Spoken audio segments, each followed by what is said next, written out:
Voiceover is such a magical thing, but it's also a very dedicated career. And this young lady over here shows it 100%. Her voice has been in so many amazing things, touched in animation, commercials, and television. Right now, she has this channel on YouTube where everyone in between as an artist can come together and become one in so many great things. And don't let her sweet voice smooth you away. She can definitely bring you in and bring the best out of you in any project that you ask her for. I'm talking to the one and only voiceover extraordinaire, Kristen Archer. How are you? Hi, I'm fine. This is so good for you to be here. This is Getting Real with Ron Smith. And I am so happy right now to be talking with you and just to talk about what you do best, voiceover. I wouldn't say I'm an extraordinaire. Look, when I read your resume and I saw your video clips, I was impressed. I was taken back. I was like, dang, you really go out there.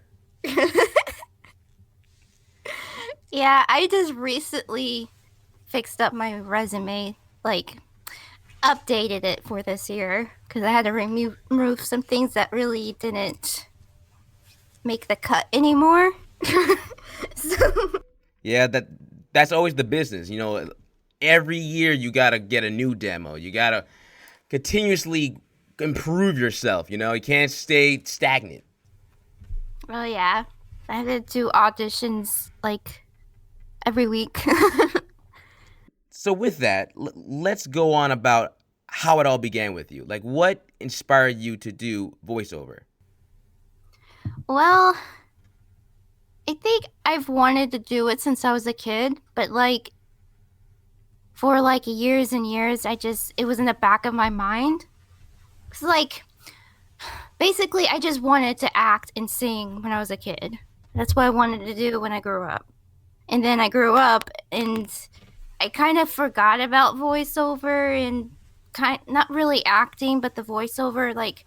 When I was a kid, I didn't know it was called voiceover. I just wanted to do cartoon voices on Disney or something. So then did you ever mimic voices whenever you're watching shows on Disney, Nickelodeon? I did. I used to do, when I was really little, I can't do this voice anymore. I used to do Mickey's voice really good. I can't do his voice anymore. I was 5 years old doing just mimicking Mickey Mouse.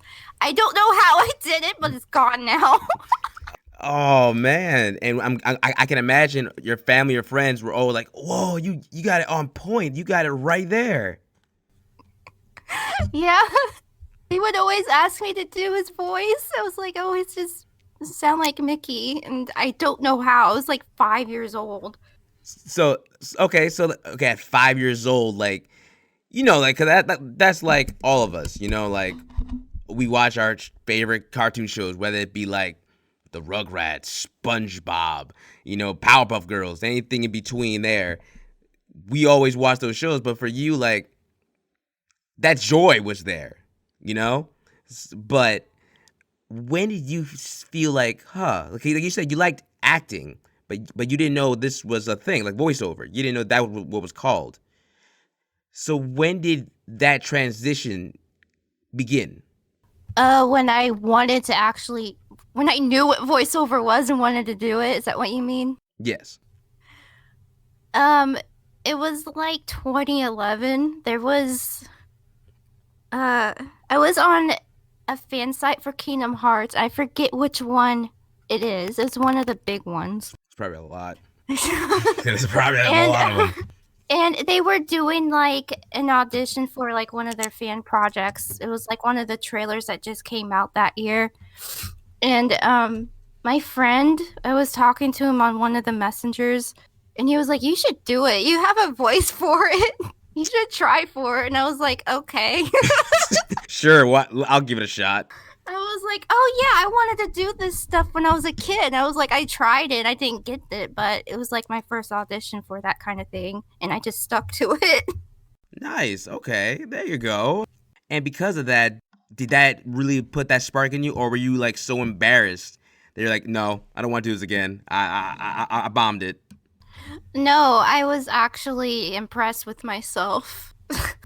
Very good. Very good. So, like, I did it, and I think I put the demo on YouTube. It's on one of my channels now, but, Three or four of them up there. and, yeah. I just kept doing it. And then, like, later on, I did, like, some other, because there were, like, other auditions at that website, too. But then, like, I found from that website, I found a link to another website that had, like, actual legit voiceover auditions. And it was, like, a gold mine to me. I was like, oh my God, this is what I've been looking for. And that's when I really started to do more voiceover and auditions and stuff from there. And then from there, I was able to make like my first demo. And yeah. And then from there, and like a year later, I voiced my very first professional in studio thing. That was a pilot called The Secret Kitchen. It was like a kid show that it didn't take off, but it's still something I could put on my resume. It's credited. And that made me feel, oh my gosh, I was like, this is happening so fast. Yeah, I can imagine that. Because it was only a year since that first time I did an audition. And then December 2012, I'm recording for this pilot show. And it's like, oh, okay. Now, how did your family and friends take the response to all this? They think it's cool. They actually support me, especially my mom. Like, she knows that I've been doing this since then. So it's good to have moms. Yeah, because she drove me to the studio that year. So, because like I could have taken a bus, but like at the time I was taking voice acting lessons, not voice acting lessons. I was taking like acting lessons, like for stage and stuff. Because that class didn't have a voiceover class, so I was just taking just the I don't want to say normal acting because it's all acting. I mean like Right. acting for like TV and stage and all that. That's what they were teaching. And so my acting coach was there with me. I could have gone with her, but my mom drove me. I mean like Hey, there ain't no shame in that. Look, that's what parents are supposed to do. Have our backs and support no matter what. I love that. yeah. Go That ahead. was the first thing I got paid for too. You better stop that. You better stop that. That I love that. Yes. That's how you know, okay, I am the real deal. Yeah, it's like not to brag about myself, but Please. year into my voiceover and I got paid for something. You better give yourself a hand clap. Yes. Go ahead and brag. I was proud of myself. I still am proud of that moment. Nice. I love hearing that because we all deserve that. You know, like when you finally succeed or you see that what your career choice is actually growing and you're seeing the progress in your work. Please go ahead and pat yourself on the back. Now, Christian, we always have our inspirations. You know, people who inspired us to get in this career path, or like we want to be where they are. Were there any voice actors or actresses that you model your career off or you want to be like? As far as voiceover goes, this is going to sound really funny, but I really don't know of many famous ones, voice actors, but what the most I know from them is maybe a few things they voiced in, but mostly like their personalities on Twitter because I just follow people to network. So like I'll just like if they tweet out something relatable, I'll respond to it. But but just acting, I liked well, growing up I liked oh, what's her name? I haven't seen her in a while. Christina Ricci. I liked Natalie Portman, Kirsten Dunst. I'm probably aging myself with these actors, but, Made you feel better. I know exactly who you're talking about, so it's okay. um, Joseph, I think Joseph Gordon-Levitt. Now, what about them like inspired you? Like, what traits about them really make you like, yeah, that's what I want? Probably, well, despite like their talent, they're like at that time when I really looked up to them, they were my age acting at the time. And they're really talented. I was like, I could be like that too. Exactly. There's never a reason why we cannot say that we can't become what they are. Our greatest enemy is ourselves.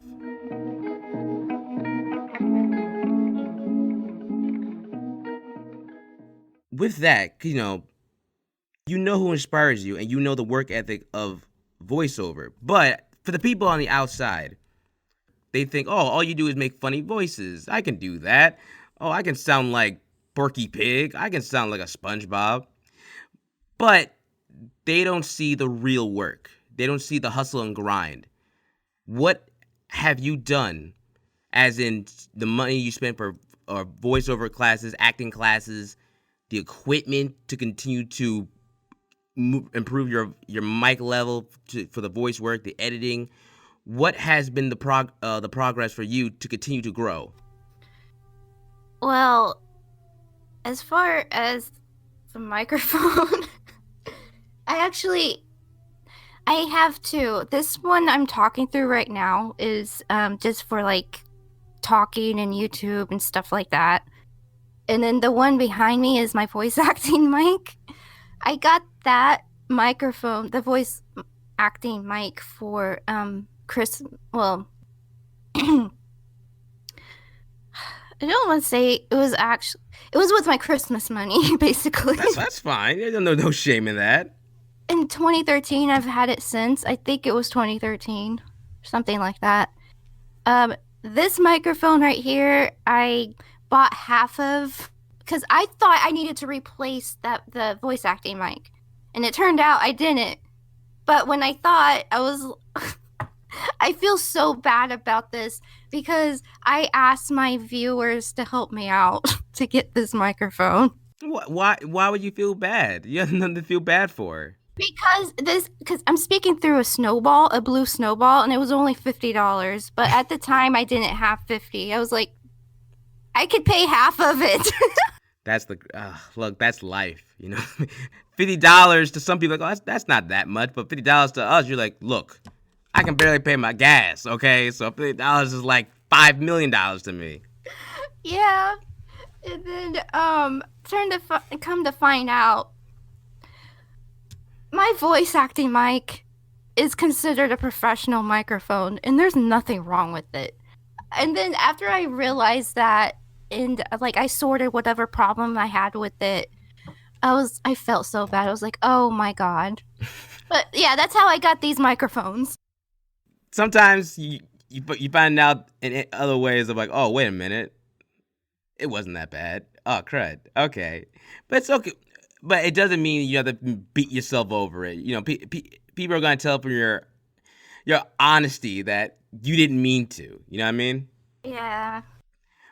But as we continue on from this, what else have you had to do for yourself to continue on with your career? Like, what other hustles and grinds did you have to do? Well, I haven't had a chance to go out to like other studios to do voiceovers and stuff, except for that one. And everything I do is at home. So all the auditions I do are here at this desk. But even though I'm at home, it can get too comfortable here because I'm at home. And I have to push myself to be like, you need to do auditions at the most every day or a few times a week. You You, have to get stuff done. you and everybody else. Especially because like a lot of people, myself included, it's a different work experience when you're at home compared if you're at a studio or a workplace. Because like there, you're like, all right, I'm here to work. That's it. But when you're home, it has that vibe of just like relaxing, you know? And then also too, you get distracted, easily distracted with so many things around you. Yeah. And it doesn't help that if I'm not doing like a video that day, I can just do this stuff in my pajamas and I just stay in my pajamas unless I have to get on camera or something. And then you're way comfortable, I bet. 100%. Yeah. After that, you probably just want to lay in your bed, be like, all right, that's it for me, guys. Goodbye. Yeah. So, what other? Because you say you do everything else. Like I bet you edit your own videos, right? Yeah. You edit the video, you edit the audio. So that's all you. That's all your work. Yeah. So why do you think then people on the outside think it's so easy to do this stuff? I think they just hear or see me having fun with it and they think it just looks easy. I guess I make it look easy. I don't mean to. There's like so much behind the scenes that I don't show. That shows your skill set though. That you make it look like it's another day in the park. But for them, they're like, oh my gosh, like when does she ever sleep? Sometimes I do have to stay up late to do voiceovers if I'm cramming. Oh, that you and every other voice actor has to do that. Like I can't imagine how many times. Mm-hmm. But also too, what people don't see is that, yeah, while a lot of people inspire to be voice actors or are voice actors, and this is their career, some people don't get that this is not your only way of making money.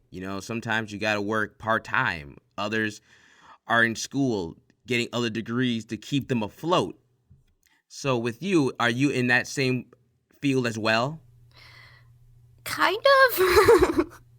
um, it's complicated because my situation's different. I don't know how to say this without sounding like I don't do anything. I have a mental, I don't even know what to call it. Basically, my doctors and therapists have suggested that I don't work traditional work. So right now, I'm kind of in a position where I have to have money from the government, but I'm going to get out of that. Hey, look, no judgment. Look, there's no judgment over here. Look, that's how life is sometimes. And it's okay. Yeah. I mean, it's like in the future on my vlogging channel, I do want to talk about mental health. That's the word I was looking for. But yeah, it's not like I'm just not doing anything to get off of it because I believe that if you are getting benefits, you should at least try to wean yourself off of it. And that's what I've been trying to do for a long time. And that's why I work so hard voice acting. And you're not the only one who deals with mental health, especially like a lot of people in your field set do. You know what I mean? Like, and a lot of them also, even whatever they're dealing with, they don't allow it to stop them or to put them in a box. But with you dealing with with your mental health, what are some of the wrong ideas that people get when they say someone has a mental health issue? What I've seen a lot. I'm sorry. I'm nervous talking about this because I've never talked about this to anyone online. I promise you're in safe hands. There's no I am not gonna try to do nothing. I promise. It's just that everybody's been so open about it lately. I was like, oh, maybe it's time for me to talk about my story. This is about you. But the most common misconception I've seen of mental health is that people with it are they're lazy or it's an excuse, and that makes me really angry because it's not an excuse. That's true. No, that's 100% true. And, like, of course, a lot of them feel that, or you're just getting an easy pass in life, and you use it any way you can to get past me because I work harder than you. Yeah. Like part of mine is that I get stressed easily or overwhelmed. Mm-hmm. And there's times where I have to like if I'm in the middle of I'm cast in something. This is going to make me look really bad, but if I'm cast in something and I'm expected to like get some lines done, and if it's stressing me out, I will take a little bit longer to get that done just so that my mind can rest for a minute.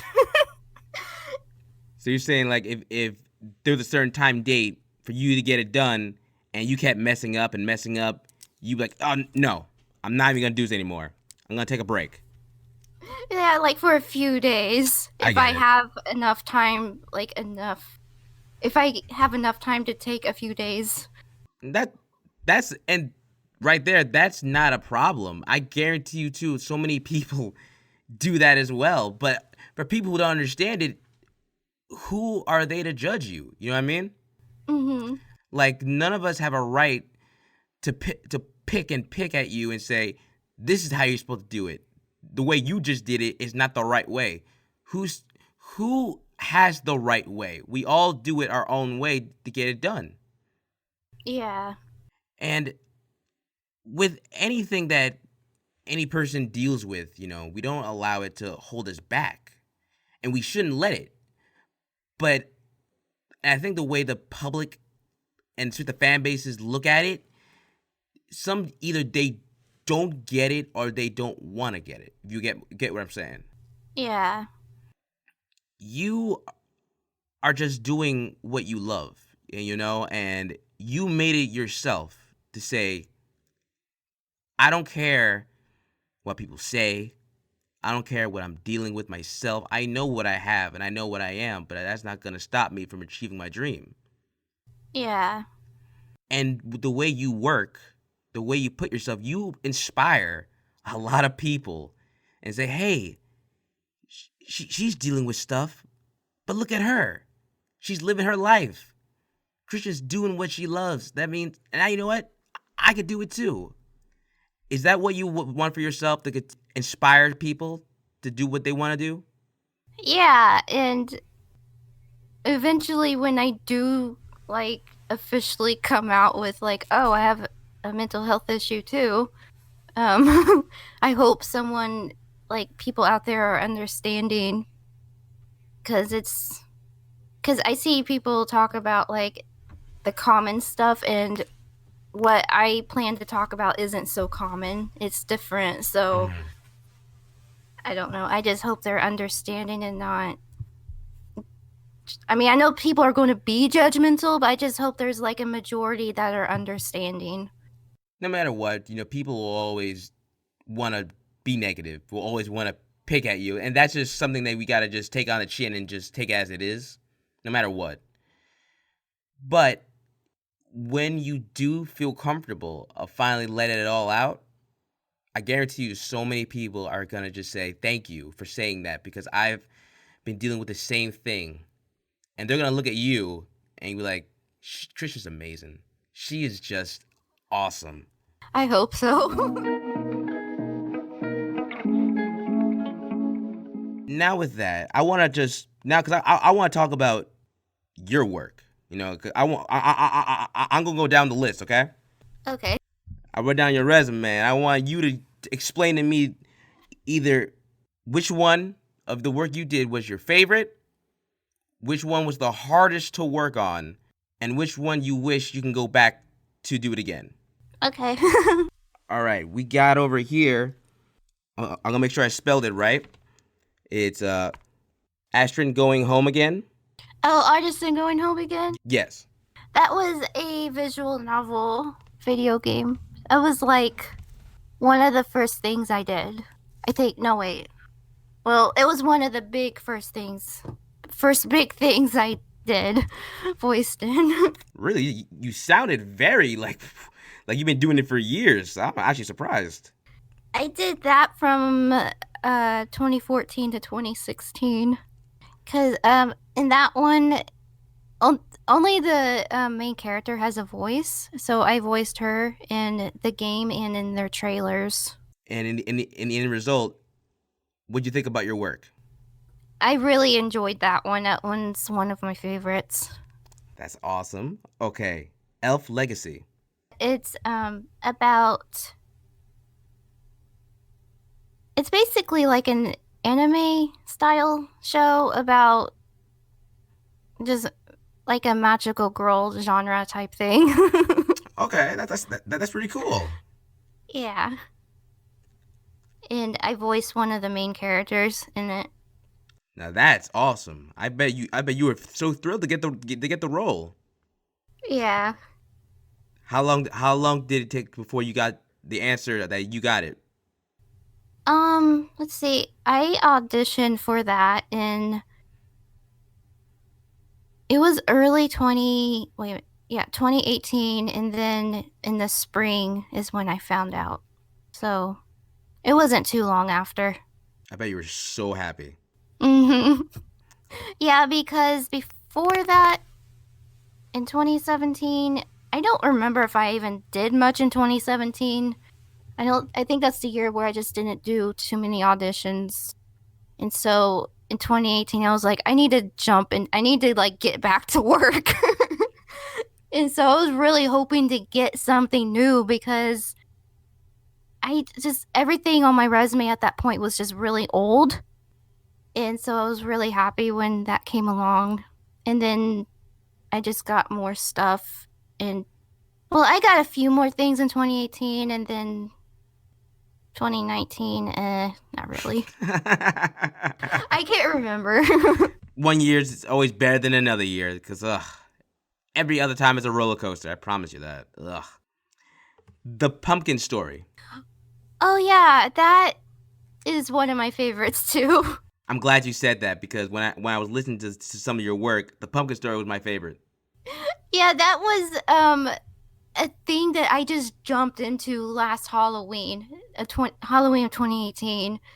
I was like, because Newgrounds, okay, if you're a voice actor and you're listening to this, Newgrounds is good for like looking for voice work. I know it sounds like the website's really crazy. I know there's like random stuff on it, but there's like good stuff, like good animations to voice on. And I like I kind of forgot about Newgrounds for a while, and then like I just logged in one day and I was looking for like auditions or whatever, and I saw this notice for the Pumpkin Story. Like it didn't say the Pumpkin Story yet. It was just the artist was just saying that they needed voices for this thing. And I was like, "Oh, I can voice this person. I could voice this kind of character." And I just sent him my reels and stuff, and he picked me on the spot. That's how I got that. See right there, you took your own initiative to do it, and look, you put yourself out there, and look what happened. Boom, you got it. And the end result was a really funny and fun animation. I'm so glad I jumped on that because it's like it wasn't just me. Everybody else on that was is just really the other actors were really talented too, and the musicians. It was a real fun ride listening to it and watching it. So, and I could just tell that everyone put like so much effort into it, and I loved it. And hearing from you, it sounds like you had a blast as well. Yeah. The next one is where is it? Create Hanson. Oh, creative hands-on. Yes. That yeah, that was a commercial. That creative hands-on was a this is an example of like how you can voice do voice acting remotely because I'm in Indiana Mm-hmm. and that um creative hands on was a like an artistic place where kids could go to like they pay for a thing to create and then they take it home type thing. Okay. And at the time I was doing Fiverr and that's how I got that job. I don't do Fiverr anymore, but that's how they found me. So I was paid a little bit of money for that. Congrats. And yeah, so basically that commercial was for one of their events that was Disney themed and they wanted someone to sound like Minnie Mouse to do their radio commercial. That's what that was. Nice. Yeah, so I did a Minnie Mouse commercial or Minnie Mouse voice for the like their little Disney event thing. How long did it take to get all that done? Mm, a couple days. It really didn't take long because it was so short. I think it's like 30 seconds long, so it didn't take too long. And I want to clarify that it wasn't like an official Disney thing. It was just like a Disney themed event that this shop had. But still, that's our own commercial. You know what I mean? That's still a nice little chip on your shoulder. Yeah. So how did it feel to hear it for yourself, that you hear your voice in a commercial? I was really proud, but I never heard it in like over a radio before, but I just heard my like what I had done myself. And then I put it on YouTube. That's so awesome. Oh yeah, and that used to be based in Boston, Massachusetts. And recently, I did a a search to see if it how it was doing, and I guess the shop closed down or something, and it doesn't exist anymore. Oh, the life of a voice actor. Jeez Louise. Ah, another one bites the dust, but it's okay. You know what I mean? Yeah.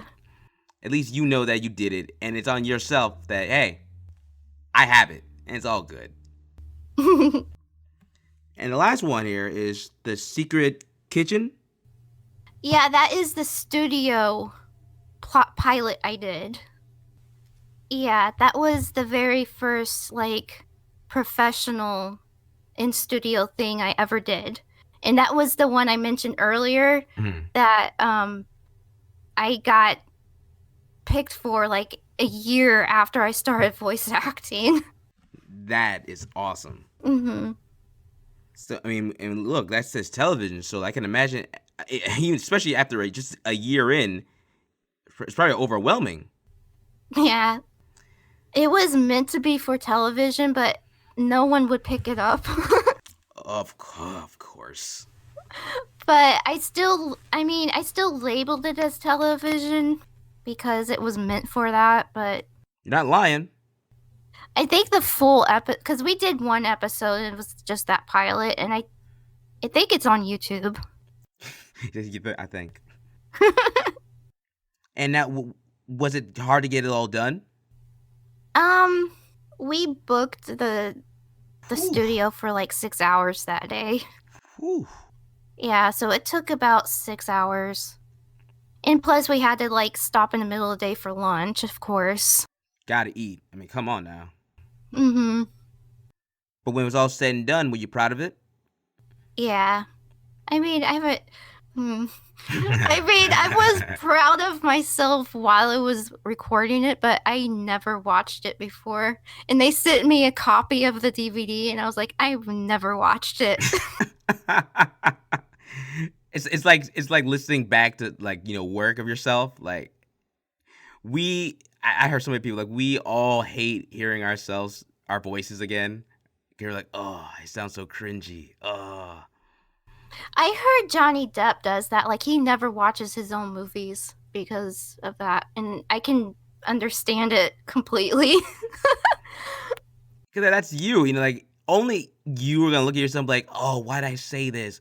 Oh, why do I look like that? Why am I squinting my eye like this?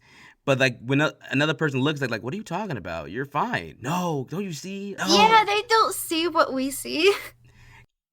So with all the ones that you did, which one do you wish that you can go back to, and which one do you wish that you could start over again? Um, it's hard because I don't want to brag, but they do sound good. I mean, audio wise and everything. Pat yourself. Go pat yourself on the back. Go ahead. I guess probably Elf Legacy and Artisan Going Home Again, just because I mean, I'm okay with how my delivery was, but I recorded those before I learned how to clean up my audio, so they sound a little scratchy to me. That again, because like I've talked to a lot of boys that over people too, and like whether it be like padded rooms or when they edit it down, like you said, and you hear scratches, white noise, you pick it up, Yeah, I learned how to do that this year. and I it's learned how to clean up my audio. I hear my old audio now and it's cringy, right? wonder I wasn't cast for things. Because now you get it, you understand, and look, it's trial and error.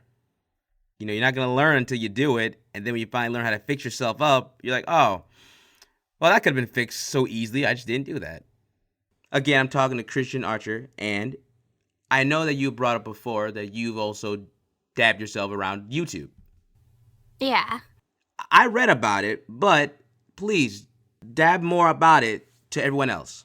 So basically, Rare Light has always been my main YouTube channel. I created it in 2007, but I didn't start uploading videos until 2010. It's a really old channel. And so I created that channel in a time when branding wasn't a thing. You didn't have to like make a name, like a fancy name to get noticed or whatever. So I chose this random name. I just thought it sounded cool. It didn't really mean anything. Sound fancy. It does. It sounds cool, but it didn't describe me as a person. So I started doing vlogs and acting on my channel for a while, and it was a little popular for a while. And then I started putting my voiceovers on it, and I kind of got upset because people over time wanted to hear and see my voiceovers more than my vlogging, and I was like, ugh, I want to keep vlogging, but I did it anyway. And then more time passed. I was like, okay, you know what? This isn't working. People want to see acting. So that's when I started splitting my channels up. That was back in 2014 when YouTube was like changing itself anyway. Oh, who you telling? That's when YouTube started messing up. But anyway, so that's around that time I made like a voiceover channel and my vlogging channel. And then after a while, I was like, I miss Rare Light. I miss putting everything on Rare Light. So I went back and put everything on Rare Light again, and then it was like the same thing over again. Nobody was watching anything except for the acting stuff. I was like, okay. Well, okay, I think I'm getting an answer here. All right, I see what you guys are liking now. Saying it without saying it. And this is when I was like learning about YouTube's analytics and stuff. And I was like, I can see behind the scenes. People aren't watching certain stuff. And then Oh my and gosh. then so I stopped vlogging on there, and I just like mostly just did my acting. And even then I wasn't posting very much because it was just acting. And then so just this year, like it was like that for like a few years, just to sum it up. And then just this year I was like, you know what? I am just going to use my old channels again because this still isn't working. So this year I was like, you know what? The 10th anniversary is coming up. Right. I'm going to use this channel to give back to everyone I've worked with in the entertainment. So basically now Rare Light Studio. It's now Rare Light Studio now. Exactly.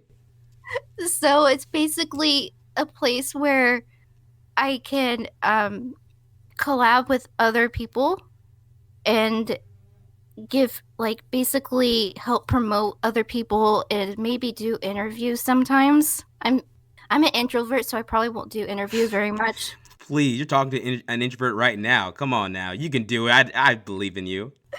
So I'll probably just like to start with, it'll probably just be more of like a shout out video type thing where I just like show off a person's talent or whatever. And basically that's what Rare Light Studio is for. Kind of like somewhat what you're doing too, in a way. No doubt. I love that. And I just figured instead of making this anniversary about me, because I've been uploading videos since 2010, instead of making it about me, it's always been about me. I'll just give back to the community and make it about everyone. Now, hearing that, why do you want to do that? Like because in the end, you don't have to. You know what I mean? Like, no one's forcing you. No one's telling you. You are choosing to. Why?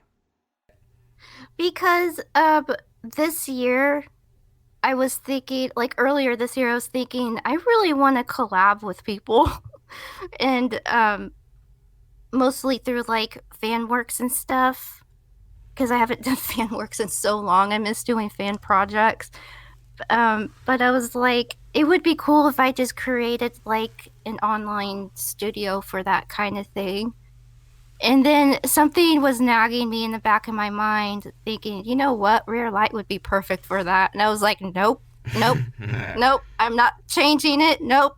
And then like September comes around, and I'm like, you know what, I think it's a good time to change my channel because all the audience that used to watch me, either they don't have a YouTube anymore or they don't use YouTube anymore, so they've probably forgotten about me. They don't watch my stuff anymore anyway.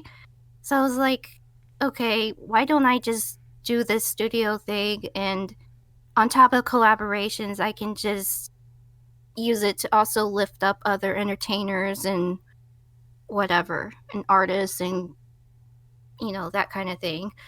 So I was like, okay, whatever. Normally I wouldn't do something at the last minute, but this has been something that's been like going back and forth in my mind for like the past 5 years. So I was like, I'll just go ahead and just change the channel. And I did it and it got a good response. And it's a good way to network with each other. That was the other thing I wanted to do. I wanted to network more with other actors and stuff. And I haven't really, because I was thinking, I haven't really interacted and networked with other voice actors as like friends since I had like my own circle of friends a few years ago, and then everybody went their own way. And then I come back and see the community on Twitter, and it's like, it just feels like people aren't, I guess, open to having like that circle of friends on. And I don't know. I mean, I haven't seen the drama because I stay away from drama. I ignore drama, but You're smart. You're very smart for doing that. but I've noticed that people they don't have that tight knit thing that like my old friends had back several years ago. So that's another reason why I wanted to do the Rare Light Studio thing and network. Because I just feel like if you're on Twitter not to network, then what are you on Twitter for? Just to show off? Some people just want to be trolls. I use Twitter to network. That's what, at the very beginning, when social media was like beginning to pop off several years ago, they were like, use it to network. And that's what people did back then. I don't know if people have that mindset now. Maybe I'm old fashioned, but That's a good idea. That's how it should be. Make friends and network. Of course, be careful because the internet can also be a very disgusting place. But see, and I like how you are. That's what you want from this. This is what you want your channel to be like. While it did take you a few times to come to terms with it, I understand that. Sometimes we don't want to budge. Sometimes when we love doing something, like you like doing your blogging, and it's okay. But you see that, you know what, I could do more with this. I can see growth with this for not only myself but so many other people. Yeah, and the other thing about what made me like just finally do it was the name of the channel. I felt like it didn't describe me at all. Rare I light. was like I was like rare light sounds cool, but it doesn't sound like a person. It sounds like a thing. Like it could be something else. Something more. Mhm. So I was like rare light studio. Was like, "Oh, that sounds perfect for like an entertainment thing." So, I mean, that's when I moved my vlogging to my old vlogging channel. It was called Mocha Dork, and my nickname has become Mocha. So I was like, why don't I just use my old channel anymore? And I read that you said that mocha comes from that you like that you like cocoa or you like coffee. Yeah. Yeah, okay. But like that is such a great thing that you're doing, and I wish nothing but the best for the growth for your channel. And I'm already gonna know that by the time next year comes around, it's gonna be popping like crazy. So you got this, of course. Thanks. But now the few thing I wanted to ask you, and again, this is Christian Archer, the voice over master over here, as I'm speaking to her. For people that are thinking about doing what you're doing, what words of wisdom can you give them? And also, what things would you want to tell them to watch out for while they are on this journey? Um, First of all, like I kind of said earlier, it's just you have to keep working hard. Um, Oh, and another thing I meant to mention earlier is that I do all of this myself. I don't have a management, I don't have a manager or an agency. So I do everything myself. I go out and look for auditions myself. I make my own website. I make my own videos and anything to promote myself, I do it myself because I don't have a team. So I just if you're going to get into voiceover, be prepared to do all that because you're not going, unless you're really lucky, you're not going to get signed on to a management or agency right away. I've been doing this almost 10 years and I've never been signed to anything before. And there's more to voiceover than just voice acting. Voice acting is just a branch of it. Um And the money isn't going to come easy either Speak on it. because I don't mean to like hurt anyone's feelings, but this is every time someone asks me about voiceover, I get real with them Oh, and say it. Go ahead. and and this is basically the reality. Like if like the top-notch stuff like the anime and Disney and stuff, that comes way later. It may not come at all. I don't know. It hasn't come for me. I do independent indie work for film like independent animators and film students and yeah, and that's the reality of it. And don't do it for the money either. Do it because you just like to do it. The passion isn't there, then you're not gonna enjoy it at all when it gets hard. Yeah. I've been there. And as everyone, I've been talking with Christian Archer. She has been wonderful to talk with, even with our ups and downs over here. I think we were able to get to know and bring out the real Christian and just show how amazing she is and how she continue to do so much more when it's all said and done. I want to thank you for taking the time to speak with me. But the real last thing I will say to you, and then we'll wrap this up. Is there anyone out there, whether it be your parents, your friends, people you've worked with or trained with you, who you want to thank on your journey? um my mom and my friends because my mom just thinks that what I'm doing is really amazing. She's always proud of me and happy when I get cast in something, um and my acting coach from several years ago. I'm not taking lessons right now, but she helped me a lot back then.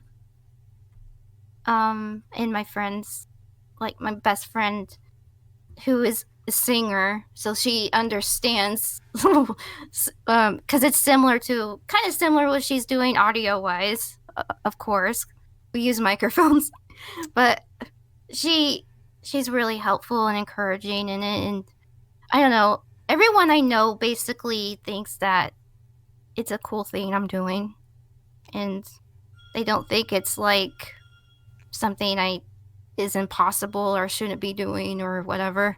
They're just happy I'm doing something because of my situation Mm-hmm. in life right now. So I just shout out to them.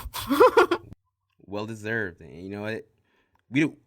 We're not on this journey alone. You know, there are always those people who've had our backs to pick us up when we're down or we feel like we can't go no more. But people don't know that we got our supporters, and man, do we love them so much, especially moms. Oh, moms are great.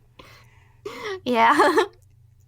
Y'all, this is Kristen Archer. You want to look for her, go to her website, christianarcher.weebly.com. Go on her YouTube, all right? Don't be afraid. Go on that. That's X Rare Light Studio X. Am I right? Am I saying that right? uh, the URL is just X Rare Light X.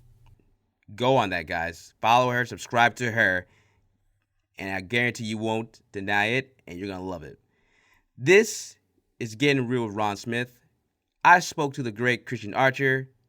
Thank you, everyone, and I wish you a good day.